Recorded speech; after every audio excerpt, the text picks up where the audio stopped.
KaffeeHouse.com changes around the role of a translator completely. The traditional role of a translator, as Lawrence Venuti once pointed out, is to work in invisibility. He coined this phrase of the invisible translator. So this changes completely, of course, with KaffeeHouse.com, because now translators are no longer invisible, but they're producing their work on the web, and they're constantly in interaction with each other and with publishing houses. So what KaffeeHouse.com is trying to do is to replicate this atmosphere, this democratizing and globalizing cosmopolitan atmosphere of the coffee houses of Vienna from over 100 years ago. The KaffeeHouse platform, KaffeeHouse.com, is a space, a digital space, where readers, writers, publishers, authors, translators, and people that are just curious about short-form literature can come together and discuss work. Specifically for translators, it's a very interesting platform because it allows translators to create a crowdsourced translation, which means they can create a translation of a high-quality source text, and they can see other versions of that translation in the same target language, but they can also see translations in other languages. So you get this unique feeling or this unique experience of different, potentially hundreds of different translations of the same source. So you can suddenly find a source text from Senegal, from a very unknown author or poet that we maybe in Europe don't know, but based on the translations and the multidimensional translations and the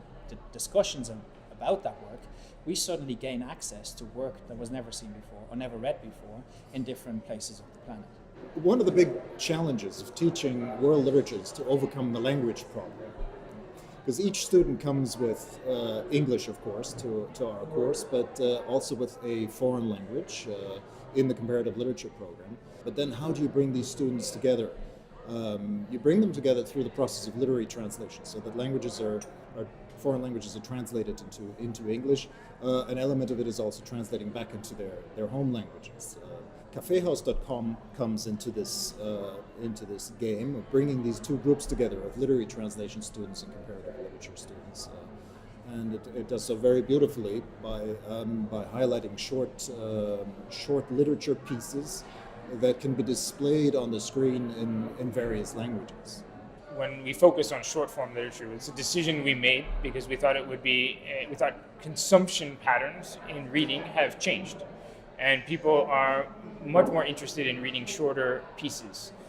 So we define those as poems, short stories, very small parts of chapters of novels or short drama. We are getting used to a text gaining an enormous amount of information.